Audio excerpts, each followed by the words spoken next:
se emitió una vigilancia por tornado para Houston.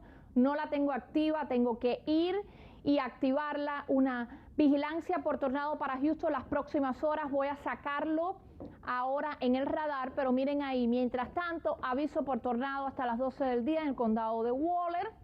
Es importante que usted se mantenga informado porque este riesgo por tornado se va a mantener hasta las 4 de la mañana en gran parte de nuestra área, así que hay que mantenerse informados con Univisión 45, nuestras plataformas digitales y también nuestros noticieros. Voy a activar esa vigilancia por tornado que se ha emitido en nuestra región ahora mismo.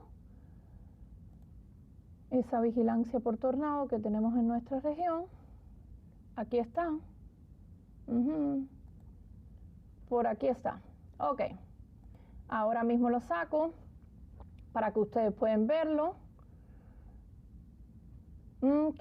Ese es el aviso por tornado que tenemos en nuestra zona, pero esta es la vigilancia por tornado que se ha emitido para todos, la mayoría de nuestros condados, incluyendo el condado de Harris, también Grimes, Montgomery, San Jacinto y Walker.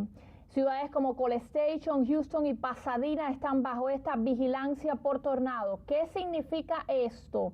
Algo importantísimo que usted tiene que saber.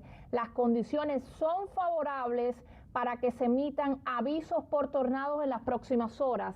Específicamente, hay más de 3.600.000 personas que están bajo esta vigilancia por tornado, que se encuentran en un área donde pudieran emitirse avisos por tornados en las próximas horas. De hecho, estamos bajo un aviso por tornado y una vigilancia por tornado en la mayoría de nuestros condados. Vamos a repasarlo nuevamente. Actualmente tenemos una línea de tormentas severas moviéndose al noroeste de nuestra área. Esta tormenta severa a 20 millas por hora continuará acercándose a la zona de lo que es el norte de nuestra región, College Station, y también corroviendo esas tormentas por lo menos entre las 12 del día a la 1 de la tarde. El centro de la ciudad de Houston no va a estar afectado por estas tormentas. La segunda línea de tormentas estaría llegando a partir de las 8 de la noche, es la que va a estar afectando el centro de la ciudad de Houston.